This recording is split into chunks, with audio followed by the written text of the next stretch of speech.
You have to sell your house, Angela. Lindsay needs that money for her divorce settlement, my mother demanded, her voice shrill with desperation. I sat at my parents' kitchen table, gripping my coffee mug so tightly my knuckles turned white. The afternoon sun streamed through the window, casting shadows across the familiar oak table where we'd shared countless family meals. Now it felt like an interrogation chamber. I worked 15 years for that house, I said, my voice trembling. It's everything I have. Everything you have? My father scoffed. What about family? What about your sister? She's going to lose everything in this divorce. My name is Angela, and at 35, I never expected to be fighting my own parents over the house I'd worked so hard to own. I run a small gift shop in downtown Austin that I built from scratch, working 60-hour weeks and living in a tiny studio apartment until I could finally afford my dream home. My sister Lindsay, on the other hand, had married Richard, a wealthy real estate developer, right out of college. She'd spent the last decade hosting lavish parties and vacationing in Europe while I was building my business. Now that Richard was divorcing her for his younger assistant, my parents expected me to bail her out. Lindsay's lifestyle isn't my responsibility, I said firmly. I can't just give up my house because she spent all her money on designer clothes and fancy cars. My mother's face crumpled. How can you be so selfish? Your sister is about to be homeless. I almost laughed at that. Lindsay's idea of homeless meant moving out of her 5-bedroom mansion into a regular house like mine. She'd never worked a day in her life, always depending on our parents' support until Richard came along. Now they expected me to be her safety net.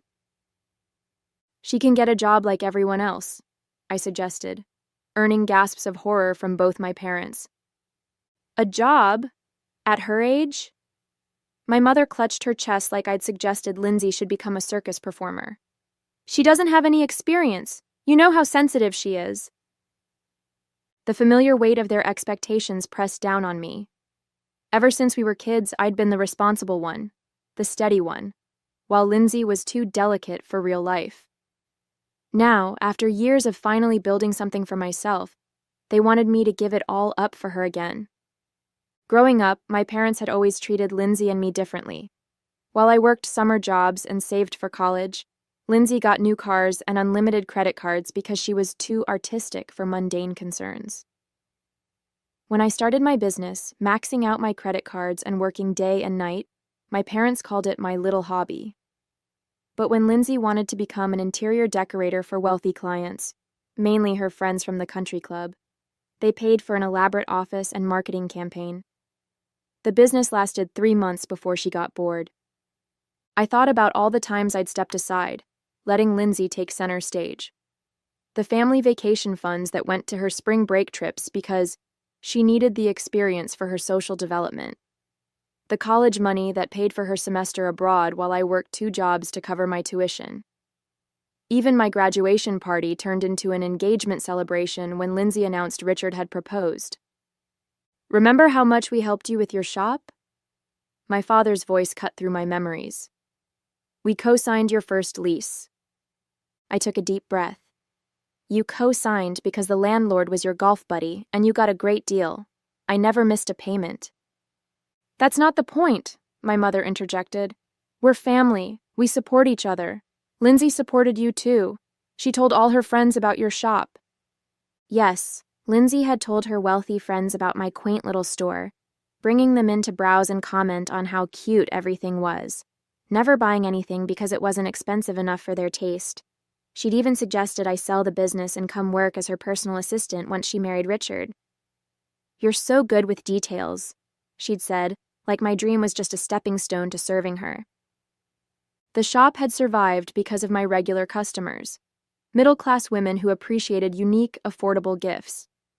I'd built relationships with local artisans, carefully curated my inventory, and created a warm, welcoming space that reflected my vision, not Lindsay's idea of what it should be. I can help Lindsay find an apartment, I offered. I can help her update her resume, but I won't sell my house. My parents exchanged a look I knew too well, the one that meant they weren't done pushing. My mother's lips tightened into a thin line, and my father's fingers drummed against the table. They had something else planned, And knowing them, it wouldn't be good. My father leaned forward, his voice dropping to that quiet tone he used when delivering ultimatums.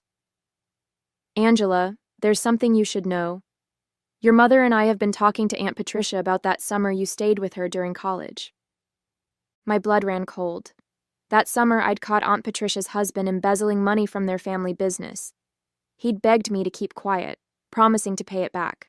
I'd agreed, young and scared, watching from a distance as he eventually returned the money through profitable investments.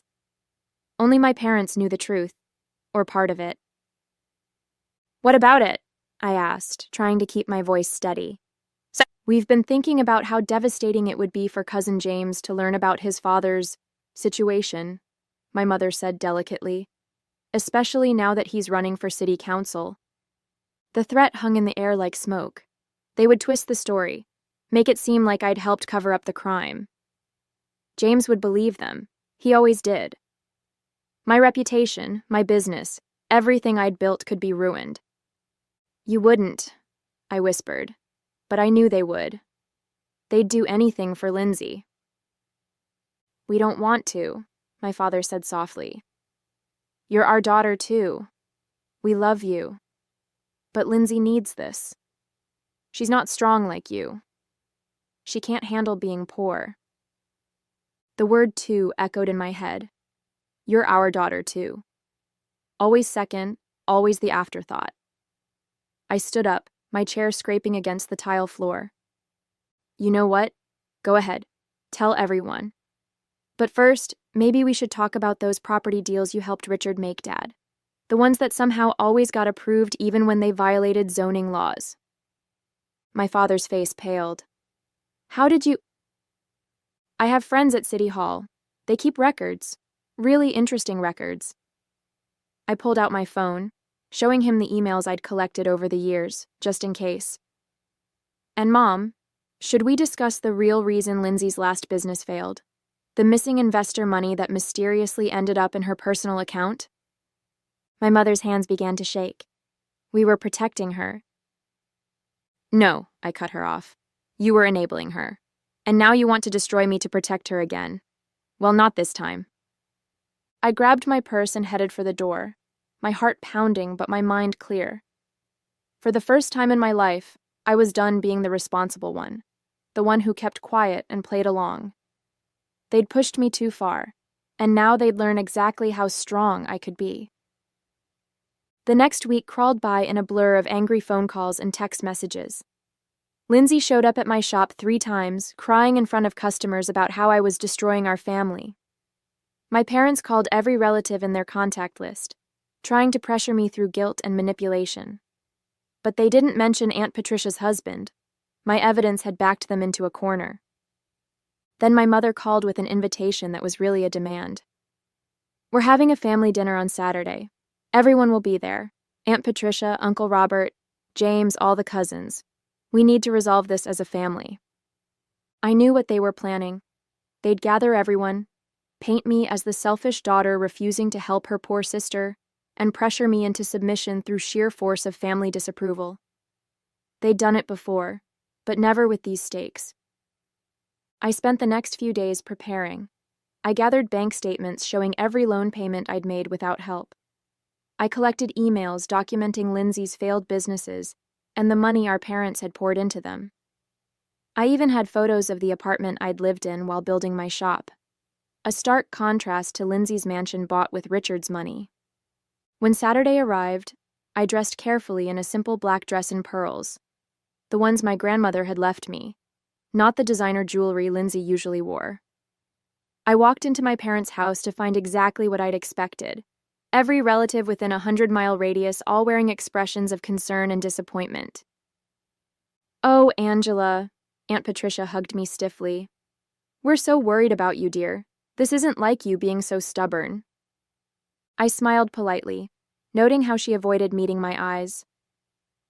Behind her, James stood with his campaign manager, an interesting choice for a family dinner.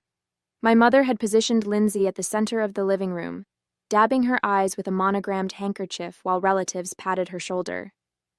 Before we eat, my father announced once everyone had arrived, We need to discuss something as a family. Angela, your behavior lately has been concerning to all of us. I felt the weight of 24 pairs of eyes turn to me. This was their power play, public shame as a weapon.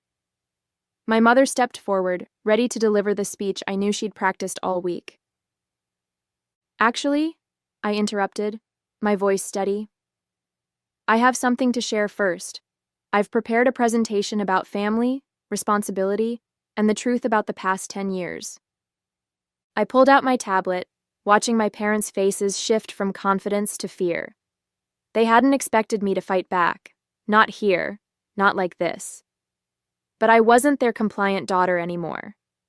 I connected my tablet to the TV screen, the same one where we'd watched countless family slideshows and holiday movies. Let's start with some numbers, I said, pulling up my first document. This is what I paid for my house, $280,000, and here's my mortgage history, showing every payment I made myself. Angela, my mother warned, but I continued. And here are Lindsay's bank statements from her interior design business. The screen showed transactions flowing from the business account to Nordstrom, Saks, and luxury car payments. Notice how the investor money, $175,000 in total, disappeared within 3 months, none of it spent on actual business expenses. Lindsay jumped up. Those were business clothes. I had to look professional. And this, I swiped to the next document, is Dad's email exchange with Richard about the Henderson property deal. The one that magically got rezoned after thousands of dollars in consulting fees changed hands. The campaign manager stepped forward, suddenly very interested. My father's face had turned an alarming shade of red. But let's talk about more recent history, I continued. Here's the prenup Lindsay signed, waiving her right to Richard's business assets. And here's her credit card statement from last month, $30,000 at Gucci while she was crying about being broke. The room had gone completely silent. Aunt Patricia clutched her pearls. James stared at his phone, probably already damage controlling his campaign. My cousins whispered among themselves, eyeing Lindsay with newfound suspicion. You see, I turned to face my family.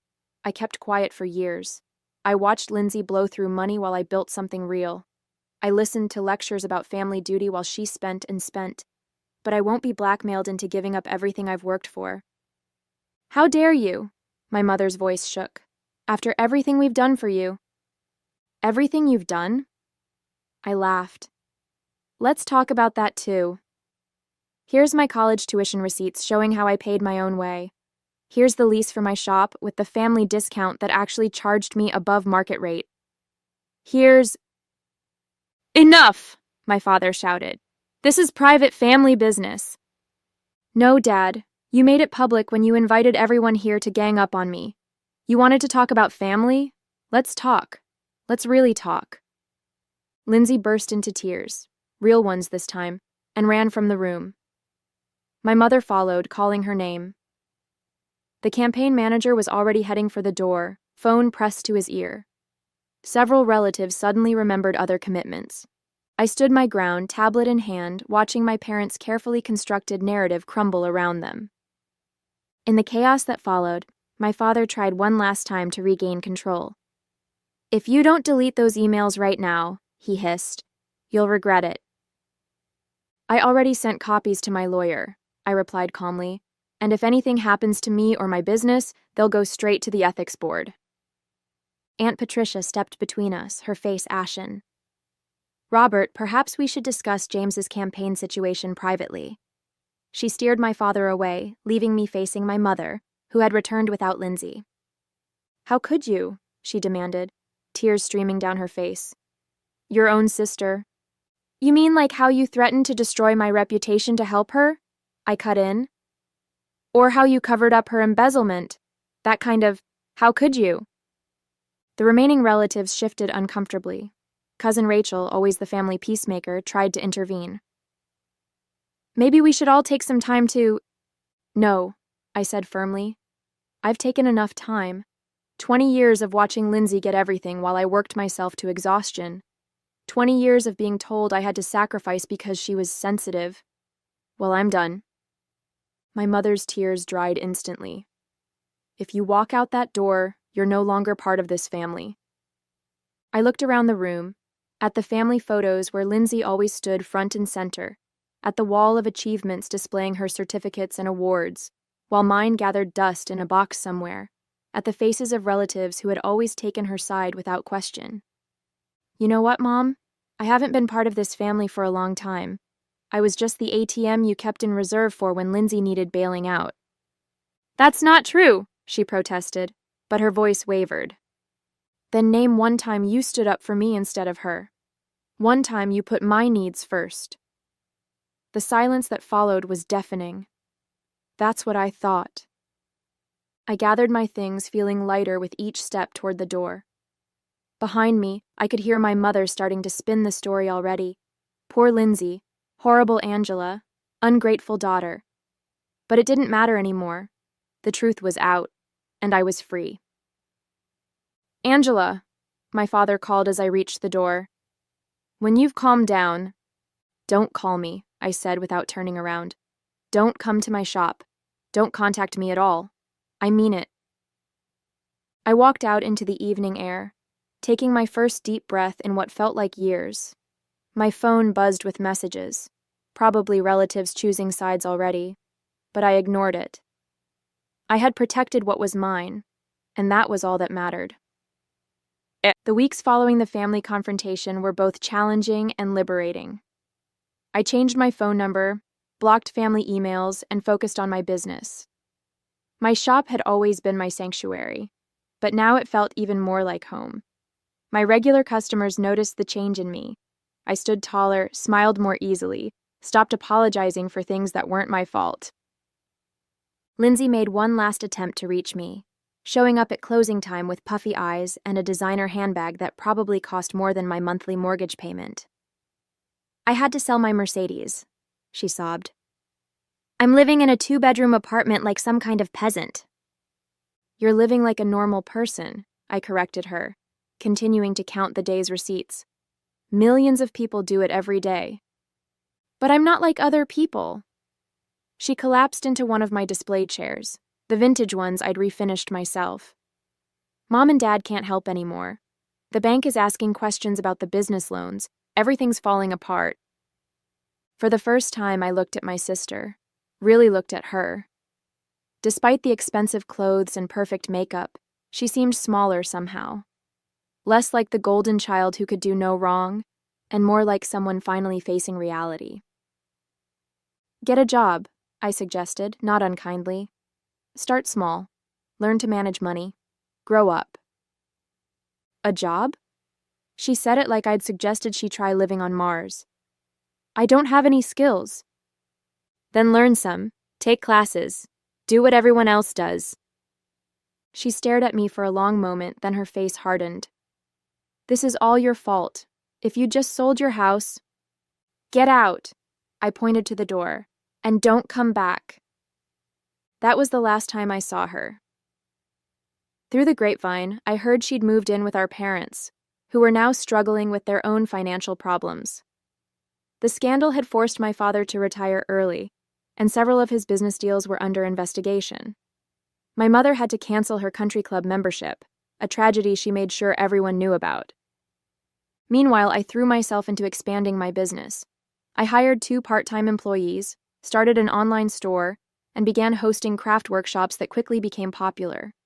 Every success felt like a vindication, proof that I'd made the right choice in standing up for myself. The most surprising support came from Aunt Patricia.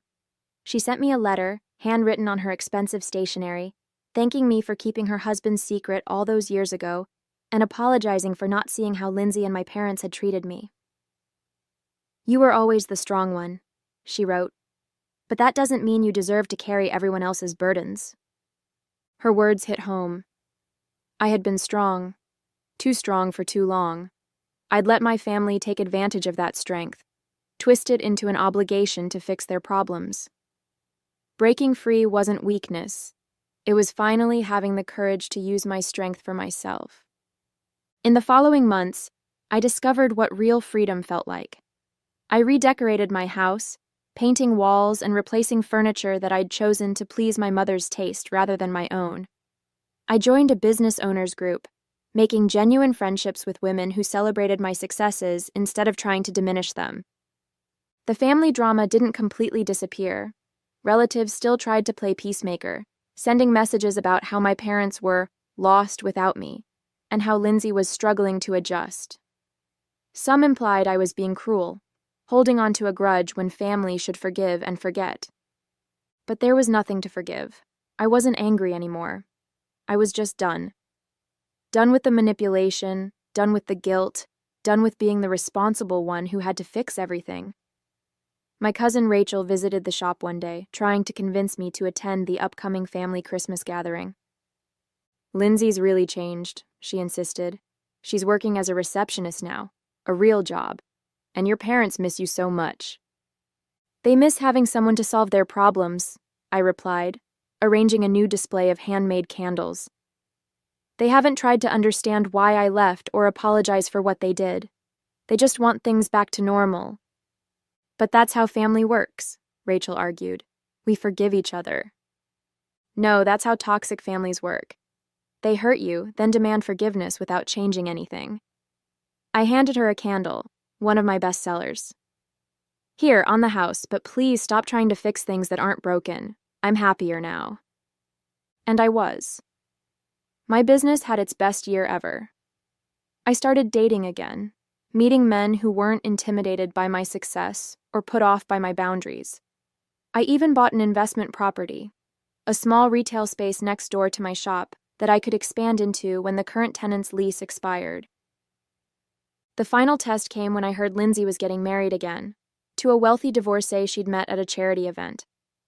My mother made sure word got back to me about the upcoming wedding, probably hoping I'd offer to help with expenses.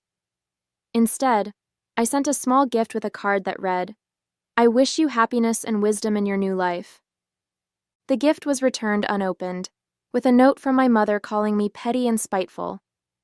I placed both the gift and the note in a box in my attic, a reminder of why I'd chosen this path. Then I went back to my shop, where a new shipment of inventory needed unpacking, and a class of aspiring entrepreneurs was waiting to learn about small business management. "Your story inspired me," one of the students told me after class. "I've been letting my family talk me out of starting my own business for years. But if you could stand up to yours, maybe I can too." I smiled, recognizing my old self in her uncertain expression.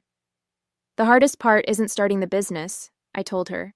"It's believing you deserve to succeed. Everything else follows from that." 3 years have passed since that confrontational family dinner. My shop has expanded into the space next door, and I've opened a second location across town. The irony isn't lost on me. While trying to force me to give up my house to support Lindsay, my parents actually pushed me to achieve more than I ever dreamed possible. Last week, I ran into James at a local coffee shop. His campaign had failed after the scandal, but he seemed happier, more genuine. He told me Lindsay's second marriage had already ended. Apparently, her new husband had gotten tired of her spending habits too.